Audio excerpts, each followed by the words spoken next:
Segunda Epístola de Pedro, capítulo 1, versículo 3. Amém? Amém. Visto como, pelo seu divino poder, nos têm sido doadas todas as coisas que conduzem à vida e à piedade, pelo conhecimento completo daquele que nos chamou para a sua própria glória e virtude, pelas quais nos têm sido doadas as suas preciosas e muito grandes promessas, para que por elas nos torneis co-participantes da natureza divina, livrando-vos da corrupção das paixões que há no mundo. Por isso mesmo, vós, reunindo toda a vossa diligência, associai com a vossa fé a virtude, com a virtude o conhecimento, com o conhecimento o domínio próprio, com o domínio próprio a perseverança, com a perseverança a piedade, com a piedade a fraternidade, com a fraternidade o amor, porque estas coisas, existindo em vós e em vós aumentando, fazem com que não sejais nem inativos, nem infrutuosos no pleno conhecimento de nosso Senhor Jesus Cristo. Pois aquele a quem estas coisas não estão presentes é cego, vendo só o que está perto, esquecido da purificação dos seus pecados de outrora.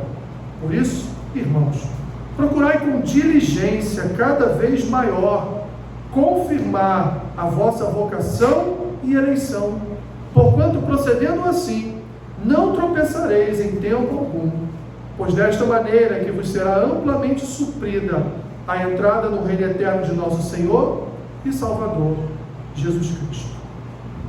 Obrigado, Pai, por Tua palavra nesta manhã. Ensina-nos a Tua verdade, Senhor. Faça-nos conhecer a Tua glória, a Tua majestade através da Tua palavra. Em nome de Jesus. Amém. Podem sentar.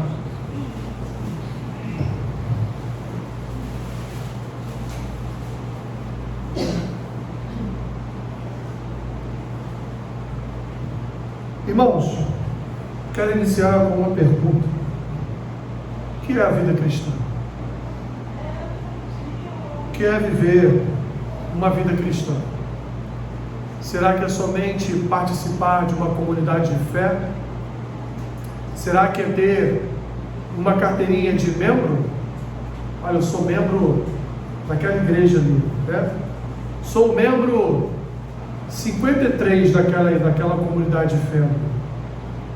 Será que ter uma vida cristã, ou ser cristão, é estar sempre presente nos cultos? Será que é só servir a obra? Mais do que tudo isso, meus irmãos, porque tudo isso de fato faz parte de uma vida cristã. Você ser membro de um corpo, você estar presente nos cultos daquele corpo, você, de acordo com o seu chamado, você trabalhar para a progressão em Cristo daquele corpo. Mas muito mais importante do que isso tudo, e isso tudo é resultado do que eu vou falar agora, ser cristão, meus irmãos, é ser co-participantes da natureza divina. Diferente, né? Uma palavra mais robusta, né? Mais profunda. Sermos co-participantes da natureza divina. Nossa, mas o que será? O que será que é isso, né? O que será que significa essa palavra, essa expressão teológica de co-participação da natureza divina, né? É nada mais, nada menos, meus irmãos, do que a cada dia nos parecermos mais com Cristo. É cada dia buscarmos mais a aparência do nosso Senhor, através, evidentemente, do conhecimento da sua palavra e progredindo todos os dias nas virtudes espirituais e na piedade divina. Ou seja, é um trabalho intenso de busca por uma aparência àquele que é perfeito. Por isso que nós somos aperfeiçoados, de acordo com o que a Escritura nos ensina, somos aperfeiçoados em quem? Em Cristo. O Espírito Santo é Deus nos aperfeiçoando, nos moldando, trabalhando em cada um de nós, para que a cada dia a nossa imagem venha aparecer mais e mais com a imagem do nosso Salvador. Evidente, meus irmãos, que só ser membro de um corpo não prova uma uma vida cristã. Só fazer parte de uma igreja não prova a minha identidade cristã, porque a vida cristã, ela não é somente uma vida associativa. A vida cristã não é só uma vida de relacionamentos afetivos, relacionamentos em que o vínculo que nos une seja o amor de Cristo. Não, ter uma vida cristã não é só isso, meus irmãos. Ter uma vida cristã é parecer-se a cada dia mais e mais com o Senhor Jesus. É buscar esta aparência, né? As minhas irmãs aí, quando vão em algum evento importante, o que vocês fazem por 3 horas diante do espelho? 3 horas eu estou aqui até pegando leve, né? Que é um pouquinho mais, né? Vocês ficam 3 horas diante do espelho, isso quando não vão no salão, né? Ficam ali. O que é então buscar essa aparência com Cristo? É buscar exatamente isso. Buscar uma forma, buscar uma imagem, recorrer, nesse caso aí, às Escrituras, né? Recorrer, no nosso caso, da nossa espiritualidade, recorrer às orações, recorrer aos jejuns, recorrer a buscar a cada dia que o nosso coração venha se parecer mais e mais com o coração de Cristo. Porque eu não quero mais viver a vida em que pese eu ter a minha identidade, mas hoje há uma identidade que sobrepõe a minha, que é a identidade de Cristo que habita em mim. E eu quero viver a identidade dele. Eu quero sufocar a minha própria identidade. Eu quero continuar como foram nas águas de batismo. Eu quero continuar afogando o Adão que há em mim naquelas águas ali. Eu quero continuar matando esse Adão dentro de mim todos os dias. E para isso, meus irmãos, nós temos ferramentas. Porque por nossa própria conta e risco nós jamais conseguiríamos. Mas o Senhor providenciou para nós vamos voltar àquela palavrinha, aquela expressão, uma coparticipação na sua natureza divina. Eu convoco vocês a assistirem, eu postei ontem à noite lá no grupo da igreja, convoco vocês a assistirem aquele vídeo do Bispo Walter. Assistam. Aquela é a realidade da igreja do século 21. Quem aqui tem pelo menos uns 30 anos de evangelho? Só? 30 anos. Se você fizer um exercício de consciência, você vai perceber o quanto que ao longo desses 30 anos a igreja mudou. Caramba, que maravilha, mudou para melhor. Não. Pior que não. Pior que não. Sabe por quê, meus irmãos? Porque o evangelho que tem sido anunciado é o evangelho, meus irmãos, do bem-estar. Mas o que importa é a pessoa receber uma palavra que lhe cause bem-estar. Que ela saia dali com todos os seus problemas resolvidos. É como um fast food. Infelizmente, meus irmãos, a grande maioria das igrejas viraram fast food. Você vai lá, para o seu carro, pede seu lanche, pega, vai embora e come. E você acabou de comer, você está hiper satisfeito, né? Porque você ali aplacou a sua fome. Mas a igreja não é um fast food. Muito pelo contrário. A igreja, meus irmãos, é um lugar onde nós somos tratados. A igreja é um lugar onde nós somos, sempre que estamos na presença de Deus, num culto, ouvindo uma palavra, nós somos confrontados. Nós podemos sair daqui alegres pelo confronto que foi feito ao nosso coração, mas não consumindo um movimento de bem-estar, um movimento de sermos agradados pelas palavras do pastor, sermos aceitos numa comunidade de fé como nós somos, sem buscarmos arrependimento, sem buscarmos, meus irmãos, um quebrantamento de coração, sem sermos chamados através da palavra a mudar as nossas vidas, sem estarmos sujeitos às Escrituras, sem progredirmos no crescimento, nas virtudes e na piedade cristã. Uma pessoa que entrou numa igreja, se tornou membro de uma comunidade de fé, converteu-se e foi regenerada há 10, 15, 20 anos atrás, mas que continua sendo a mesma pessoa que ela era, não houve regeneração, não houve conversão. A igreja para ela é apenas um clube, onde ela se sente muito bem domingo após domingo, onde é muito bom conhecer os irmãos, onde quando ela está passando por alguma dificuldade, ela é ajudada, ela é abastecida, mas o seu coração não mudou, o seu coração não foi verdadeiramente transformado, ela não passou pela conversão, ela passou pelas águas de batismo, mas Adão não foi morto, Adão continua vivíssimo no seu coração. Ela não entendeu o Evangelho, ela não sabe o que é o Evangelho. Meus irmãos, o Evangelho é o poder de Deus, e quando o Evangelho entra no coração da pessoa, é o poder de Deus que está entrando naquele coração, e a mudança, a regeneração, a quebrantamento, a arrependimento, a mudança de rumo, a história muda, tudo fica às claras, principalmente os nossos pecados, até os que eram ocultos vêm à tona, porque o Espírito Santo faz uma limpeza nos nossos corações. O Evangelho, meus irmãos, ele é confrontador. O Evangelho não faz negócios com o pecado. O Evangelho tem como objetivo primeiro mudar o coração do homem, anunciar um Cristo, um Salvador, que ressuscita aquele homem da sua condição de morto para uma novidade de vida. O Evangelho, portanto, ele é transformador, ele é vivificador. Como Paulo diz em Romanos, lá no capítulo 1, o Evangelho é o poder de Deus.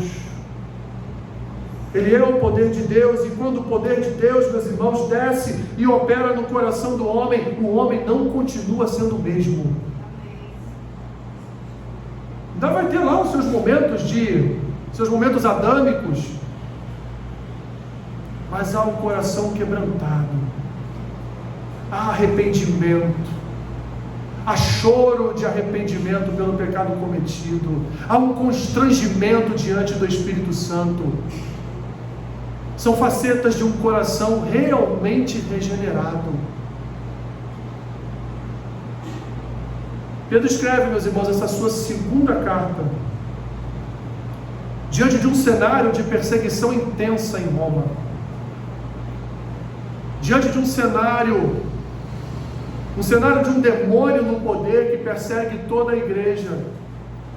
E na sua primeira carta, na sua primeira epístola, Pedro trata de alguns assuntos inerentes a essa perseguição.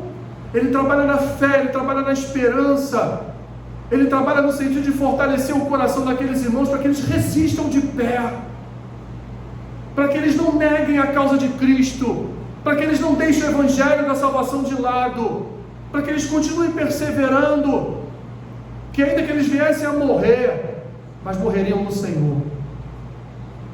Que graça maior poderiam ter na sua morte do que morrer na presença do Senhor. Mas agora Pedro, meus irmãos, ele vai na sua segunda epístola, ele vai cuidar do comportamento de alguns cristãos, ele vai cuidar da vida, da nossa vida como crentes, ele vai cuidar da vida daqueles irmãos como crentes, porque além de toda a perseguição implementada pelo imperador romano sobre a igreja, sobre os crentes, sobre aqueles que pronunciavam Jesus como Senhor e Salvador, como Rei, como o verdadeiro imperador de suas vidas, ele agora também vai falar a respeito da vida cristã e das heresias que estavam acontecendo naquele lugar. Várias heresias sendo ali, alcançando a igreja, várias heresias sendo comunicadas àquele povo, e muitos estavam ali apostatando da sua fé, muitos estavam ali com seus corações enfraquecidos, E Pedro vai agora dizer para aqueles irmãos: olha, há esperança para todos vocês. Há esperança de que a vida de vocês aqui, mesmo diante da perseguição, mesmo diante de tantas mentiras, falsas doutrinas, heresias chegando, batendo a porta de vocês, há esperança. Vocês precisam ser coparticipantes da natureza divina. Vocês não têm que se preocupar em ser iguais a esta sociedade. Vocês não podem de forma nenhuma deixarem-se ser enganados por essas heresias, ainda que vindo de homens aparentemente piedosos, mas são lobos devoradores de almas. Pedro então vai iniciar a sua epístola, novamente se apresentando como apóstolo do Senhor Jesus Cristo, no versículo 1, vai abençoar aquele povo naquela região, como ele fez no versículo 2, e vai então, a partir do versículo 3, dizer a eles: olha, a vida cristã é uma vida de coparticipação da natureza jurídica, e vocês não vão ter só os benefícios dessa coparticipação da natureza jurídica, mas vão ter também o resultado dessa coparticipação da natureza jurídica, da natureza divina, que são as perseguições, as heresias. A preocupação de Pedro, meus irmãos, era com a vida cristã dos seus leitores, já que não só as perseguições estavam afetando a fé daquele povo, mas haviam também, meus irmãos, falsas doutrinas, falsos profetas se levantando. E não à toa, a partir do versículo 16, Pedro vai falar a respeito da superioridade das Escrituras sobre a palavra de qualquer outra pessoa. Olha o que ele diz no versículo 16: porque não vos demos a conhecer o poder e a vinda de nosso Senhor Jesus Cristo, seguindo fábulas engenhosamente inventadas, mas nós mesmos fomos testemunhas oculares da sua majestade. Pedro está dizendo: olha, as Escrituras são superiores a qualquer palavra engenhosa e fabricada por alguém. Não se atenha ao que o mundo está dizendo ao seu respeito. Pedro então, meus irmãos, ele vai exortar o povo ao crescimento cristão progressivo. Crescimento de que forma? Através do conhecimento da palavra, meus irmãos. Através do conhecimento das Escrituras. O meu povo é enganado porque lhe falta o conhecimento.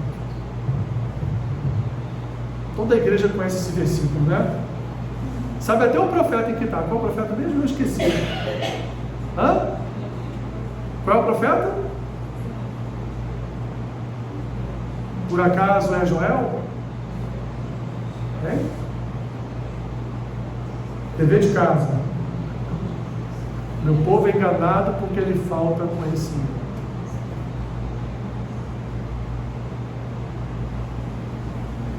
Pedro expõe, meus irmãos, que há necessidade em nossas vidas de nós buscarmos o crescimento. Há necessidade, meus irmãos, em nossa vida de nós buscarmos o conhecimento todos os dias. Senão Oséias não teria dito isso. É Oséias? Falei Joel para ver se alguém falasse assim: é Joel. Nem sabe, né? Mas fala: é Joel sim.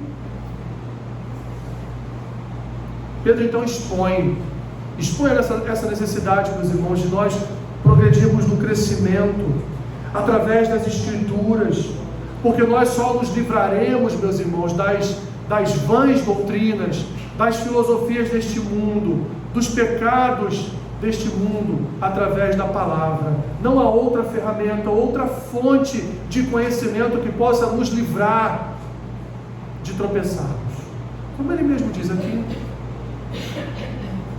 Então Pedro vai não só falar a respeito dessa vida cristã, mas ele vai também indicar àquele povo as ferramentas adequadas para que eles então possam ser crentes que produzam frutos para a santificação, frutos para a proclamação do Evangelho para outras vidas. Porque como nós vamos ensinar se nós não aprendemos? Como nós vamos falar sobre salvação se nós não sabemos como é essa operação da salvação na vida e no coração de uma pessoa? Como vamos falar de regeneração se não passamos por ela? Como vamos falar de conversão se não passamos por essa conversão? Como nós vamos falar, meus irmãos, dessa operação maravilhosa do Espírito Santo em nossos corações se nós nunca experimentamos essa operação em nossos corações? Nós vamos falar a respeito do nosso relacionamento com Deus se nós não nos relacionamos com Deus? Como vamos falar de alguém que nem conhecemos? Estamos ali, ouvimos falar, cantamos louvores, dizimamos, ofertamos, até trabalhamos na igreja, mas eu só ouço falar de Deus domingo de manhã ou domingo à noite, ou então nas várias pregações durante a semana lá no YouTube, né? Nos fala que eu te escuto. Uma vida cristã não sobrevive dessa forma. Nós precisamos ir além, meus irmãos. E Pedro vai indicar aqui o que seria esse além, o que seria ir adiante, o que seria progredir no Evangelho. Pedro vai nos ensinar. Perceba, meus irmãos, que Pedro já nos diz que Deus providenciou tudo para nós. Versículos 3 e 4, Pedro vai dizer assim: visto como pelo seu divino poder nos têm sido doadas todas as coisas que conduzem à vida e à piedade, pelo conhecimento completo daquele que nos chamou para a sua própria glória e virtude. Pedro vai se utilizar de uma expressão no versículo 3, meus irmãos, que ele vai dizer divino poder. Os gregos naquele tempo acreditavam que um ser humano poderia ser divinizado. Então Pedro já começa a quebrar essa primeira heresia, dizendo o quê? Que nós seríamos, pelo divino poder de Cristo, nós receberíamos o quê? Doações de algumas coisas que nos conduziriam à vida e à piedade. Então não é algo que nós mesmos fazemos, é algo que Cristo realiza em nós. Então quando Pedro fala que pelo divino poder de Cristo nós receberíamos tudo o que fosse necessário para termos uma vida de fidelidade, uma vida de santidade, uma vida de piedade, uma vida transformada, Pedro está dizendo, não são vocês que vão fazer, Cristo já providenciou isso sobre a vida de vocês. E aí o regenerado sabe disso, porque o regenerado sabe que o coração dele só mudou porque a palavra entrou e transformou. E o não regenerado? O não regenerado, ele continua fazendo, como diziam as nossas avós, né? Dando murro em ponta de faca, tentando se autotransformar. E aí, como acontecia já na Idade Média, havia a autoflagelação, né? Martinho Lutero era um exímio autoflagelador. Sabe o que é isso? Pegava um chicotezinho, ó, para dizer para Deus que estava arrependido do seu pecado, quando as Escrituras nos ensinam apenas que esse autoflagelo é do coração. É um coração arrependido, não é uma carne moída, não é uma carne machucada, porque a carne de Cristo já fora machucada por cada um de nós.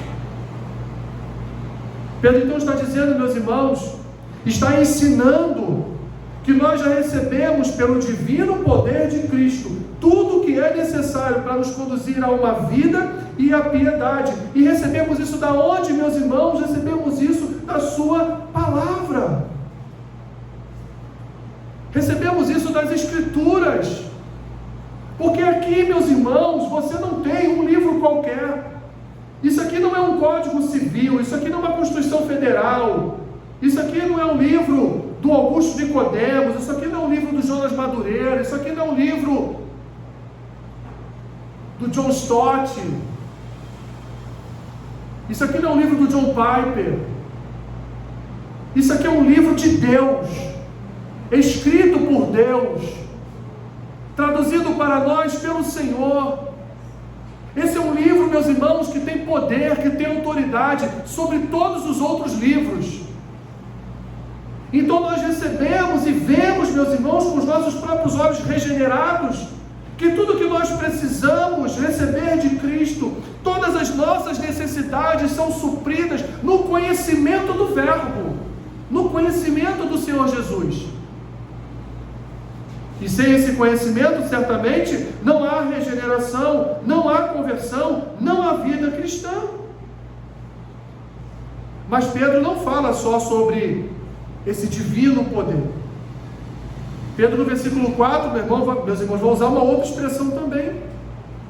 Pelas quais nos têm sido doadas as suas preciosas e muito grandes promessas, para que por elas vos torneis o quê? Olha aquela expressão bonita.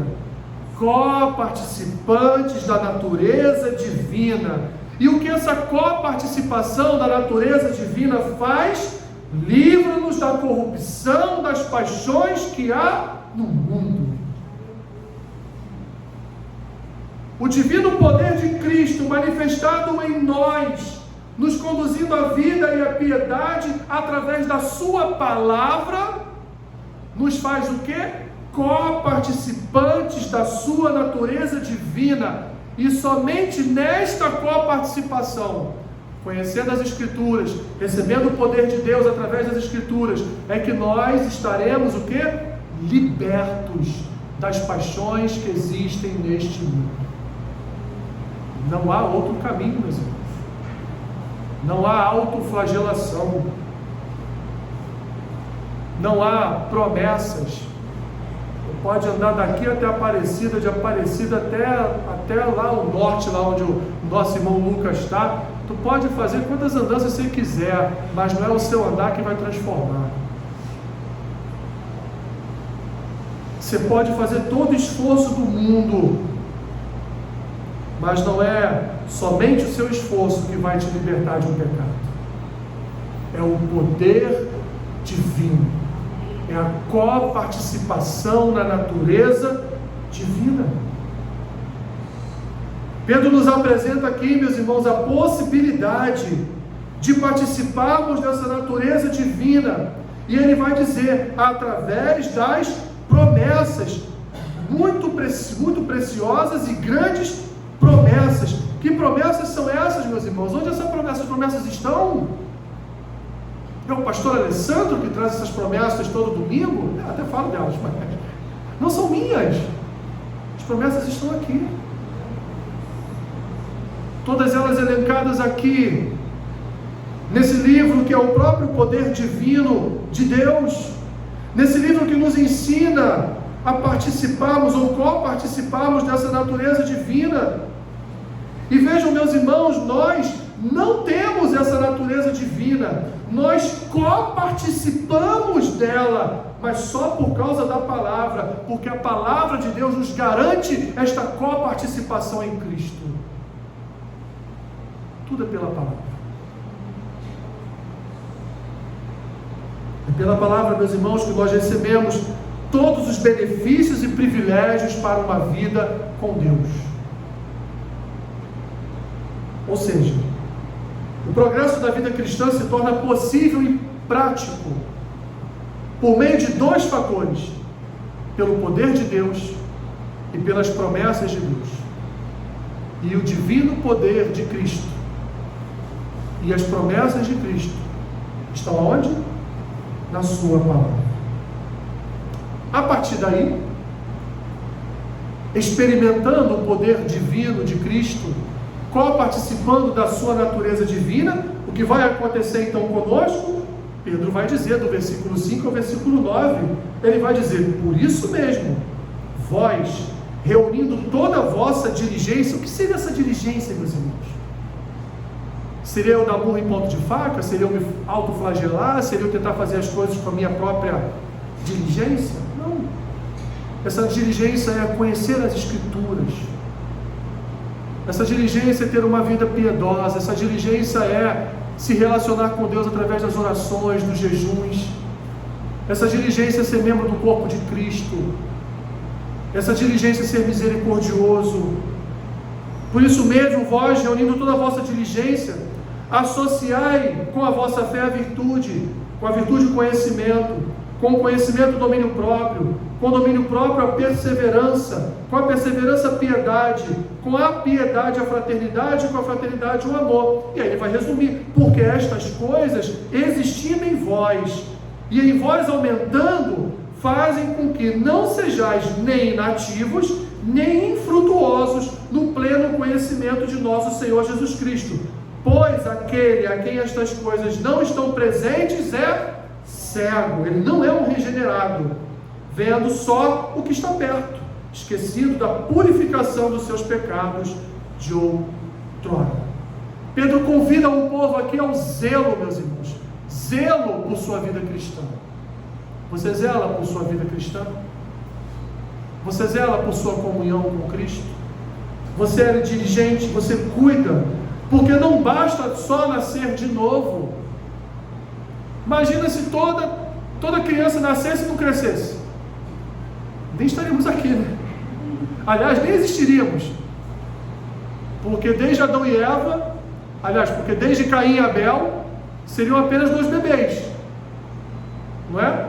Nem teria ocorrido o problema registrado lá em Gênesis capítulo 4, daquele primeiro assassinato, não é verdade?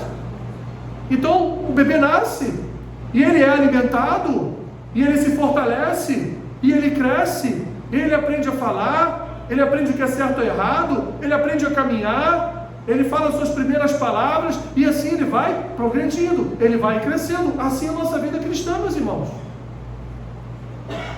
Quando nós passamos pelas águas do batismo e dali saímos, era como recém-nascidos, mas nós precisamos crescer, não podemos ficar toda a nossa vida só no leite, precisamos também de alimento sólido, precisamos mergulhar mais fundo, precisamos cavar mais fundo na nossa espiritualidade, na nossa fé, nas nossas orações, precisamos estabelecer critérios mais altos.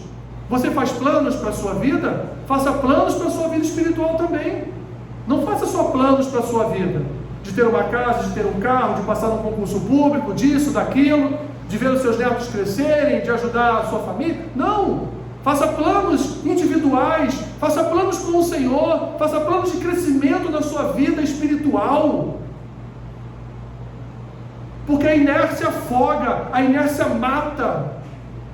Pedro está falando aqui, são infrutíferos,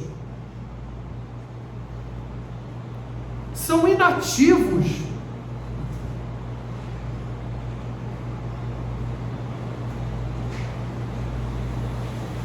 E as promessas que nós temos, meus irmãos, nas Escrituras, são promessas de crescimento.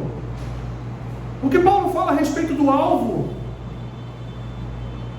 O apóstolo Paulo poderia, né, em determinado momento, pegar o paletó, né, dar uma ajeitada e falar assim: rapaz, vocês não viram o que eu vi. Primeiro, o próprio Senhor Jesus aparecendo para mim no caminho. Já começa ali. Jesus já apareceu para vocês? Mas para mim apareceu. Falou comigo. E todos que estavam comigo ficaram cegos, e eu também fiquei ali, mas ouvi aquela voz e era a voz de Jesus. Quer mais?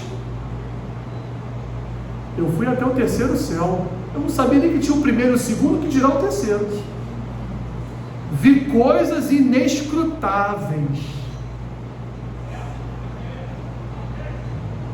Mas aí Deus me colocou um espinho na carne, para eu não tirar onda com ninguém.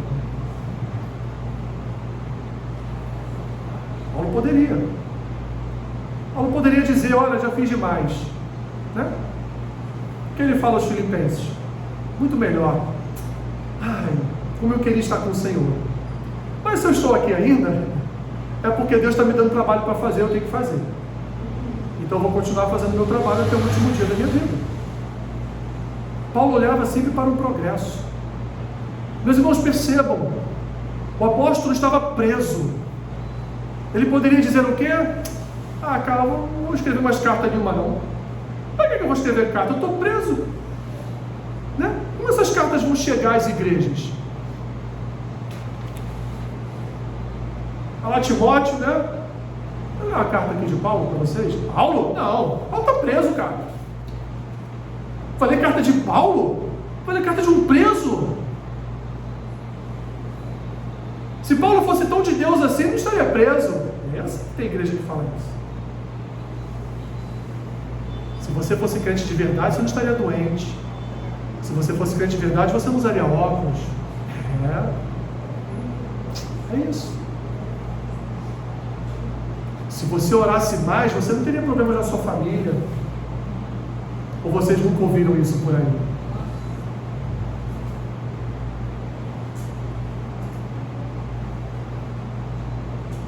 Mas Paulo continuou progredindo, Paulo não parou.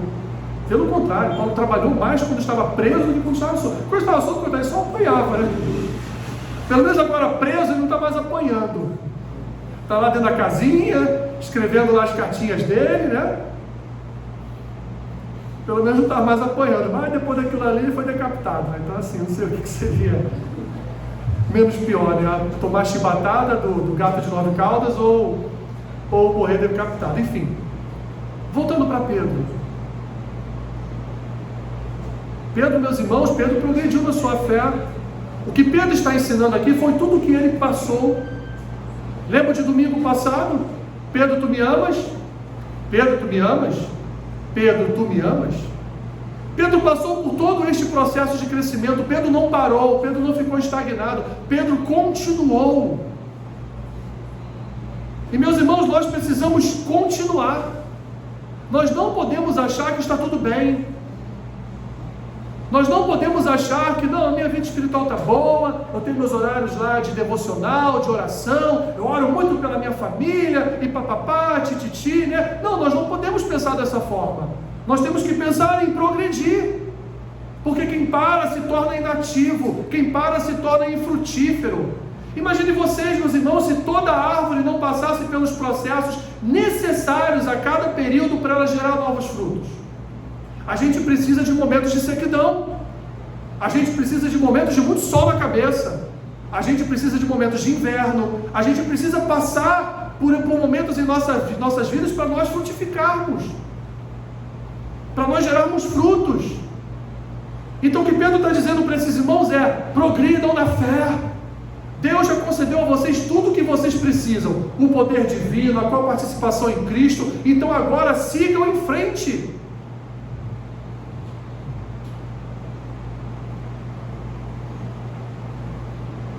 O cristão inativo, meus irmãos, ele negligencia a sua vida com Deus. Pedro nos apresenta aqui características, virtudes que todo cristão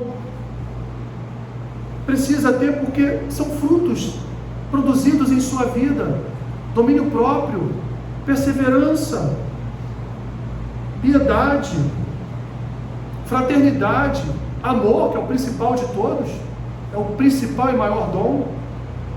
O cristão precisa de todos esses dons, o cristão precisa de todos esses frutos. O cristão precisa, meu irmão e minha irmã, viver uma vida em Cristo, uma vida de Cristo. Como um determinado livro que fez muito sucesso em muitos anos atrás, Simplesmente como Jesus. Precisamos viver simplesmente como Jesus viveu. Pensar nas coisas do alto, como Paulo nos ensina. Nos aborrecer menos com as coisas dessa terra, meus irmãos, porque tudo aqui perece, tudo aqui vai acabar. Os governos, as nações, a política, tudo vai acabar, meus irmãos. Isso é nada para nós, absolutamente nada para nós, porque o nosso reino é outro, a nossa história é com outra nação, a nossa vida está, eu vou ter que utilizar a expressão dele, né, em outro patamar. Não tem jeito. Se nós não pensarmos desta forma, eu não posso me agarrar às coisas deste mundo. Eu não posso me deixar influenciar pelas coisas deste mundo. Eu não posso me deixar aborrecer pelas coisas deste mundo. Se não pensarmos desta forma, somos inevitavelmente contaminados por este mundo. E não vivemos a plenitude do que a Escritura nos convida a viver. Não viveremos essas virtudes maravilhosas que Pedro nos ensina, meus irmãos. Porque estaremos sempre carrancudos, aborrecidos com tudo que acontece nesse mundo. Você viu o que aconteceu ontem? Tá bom, aconteceu, vou fazer o quê? Não posso fazer nada. Eu só posso orar. Eu só posso me dedicar mais ao meu Senhor. Eu só posso progredir mais no meu santo Deus. Porque é nele que eu me agarro, é nele que eu vivo, é nele que eu sobrevivo. E Deus, meus irmãos, através do seu divino poder e dessa coparticipação em Cristo, Ele nos deu a possibilidade de vivermos dessa forma. Porque qual seria, portanto, o alvo final, meus irmãos? Para terminar, para concluir, o alvo final seria exatamente aquilo que Pedro diz nos versículos 10 e 11. Por isso, irmãos, procurai com diligência cada vez maior confirmar a vossa vocação e eleição, porquanto procedendo assim não tropeçareis em tempo algum, pois desta maneira que vos será amplamente suprida a entrada no reino eterno de nosso Senhor e Salvador Jesus Cristo. Meu irmão e minha irmã, vida cristã é algo sério. Não pense que pelo fato de você estar na igreja domingo após domingo, não pense pelo fato de você ter, graças a Deus, os seus devocionais diários, as suas orações diárias, que já está bom, vou parar por aí. Não! Faça planos com Deus. Busque mais. Leia mais as Escrituras. Sempre tenha no seu coração que é pouco ainda. Sempre tenha no seu coração: eu posso mais, eu posso avançar mais, eu posso ir além. Eu posso fazer mais, porque se eu parar, é como um machado ali encostado no celeiro, vai enferrujar, e o machado precisa cortar a árvore todo dia, senão ele fica cego.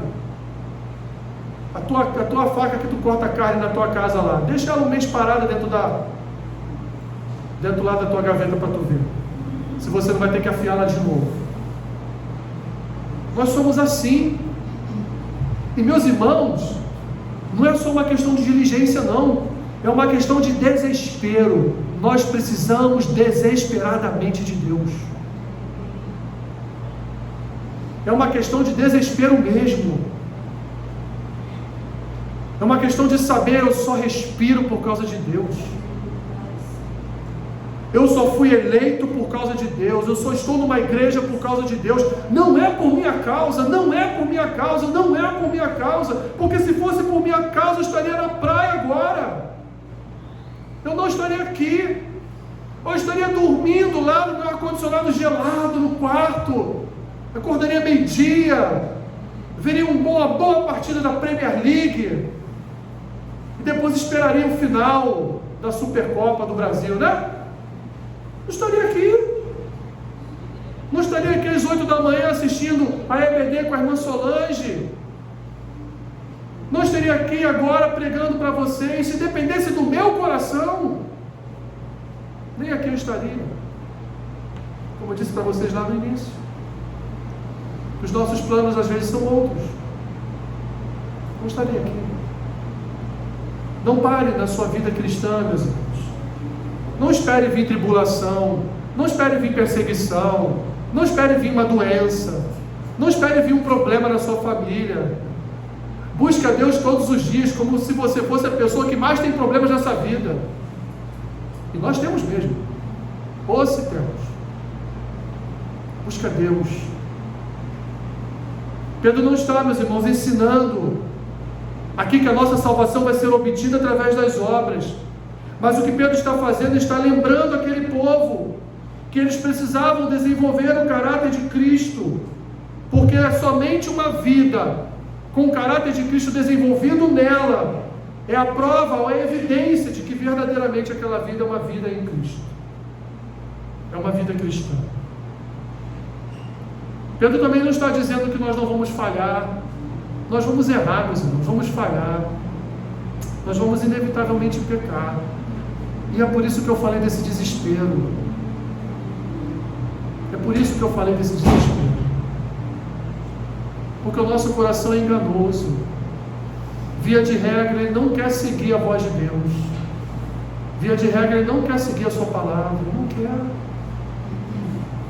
Ele quer fazer o que ele quer fazer. Ele quer seguir a vontade dele. Mas Cristo, meus irmãos, ele nos assegura uma posição espiritual mais robusta quanto às nossas escolhas e desejos. Porque quando o nosso coração foca em algum desejo, o Espírito Santo fala conosco. Nós olhamos para as Escrituras e percebemos: está errado, não vou por esse caminho. E assim temos em nós, meus irmãos, a confirmação de que nós de fato estamos vocacionados em Cristo e não tropeçaremos em tempo algum. Uma árvore boa, meus irmãos, vou terminar com esse texto de Mateus 6. Uma árvore boa produz bons frutos. Uma árvore má produz maus frutos. Não é verdade?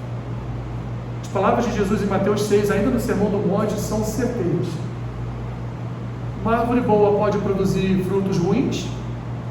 Não. Pode uma árvore má produzir bons frutos? Não. Qual é então a evidência de uma árvore boa? São seus frutos. Então, meus irmãos, que nós venhamos a produzir bons frutos.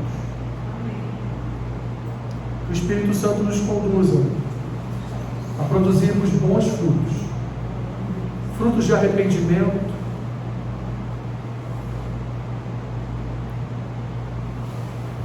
frutos de domínio próprio, frutos de quebrantamento de coração, frutos de piedade, frutos de misericórdia, frutos de amor, frutos de perseverança, frutos de fé, frutos de fraternidade. Que Ele venha produzir em nós, suas árvores, todos esses frutos. Mas repito, não negligencie sua vida espiritual. Senhor, em nome de Jesus, Pai, eu quero te pedir nesta manhã que Teu Espírito Santo nos convença a não permanecermos como estamos, mas a progredirmos no Teu Evangelho, a progredirmos na Tua Palavra, a buscarmos, Senhor, alcançar voos mais altos na Tua presença. Nos ajude, Senhor, porque quanto mais Te conhecemos, mais sabemos que não Te conhecemos como deveríamos. Quanto mais buscamos a Tua presença, mais nos desesperamos, Senhor, por estarmos na Tua presença. Porque a Tua palavra, ela nos conduz a crescer. A Tua palavra não nos conduz a pararmos, ela nos conduz a crescermos. Portanto, ó Deus, nos ajude a crescermos na Tua presença, para que possamos produzir frutos agradáveis a Ti, para que possamos ser árvores frondosas na Tua casa, alcançando outras vidas com esses frutos espirituais. Ajuda-nos, Senhor. Nós Te pedimos nesta manhã, em nome de Jesus. Em nome de Jesus. Amém. Eu abençoo, Senhor, o pão e o cálice que serão agora ministrados sobre o Teu povo. Em nome de Jesus. Amém.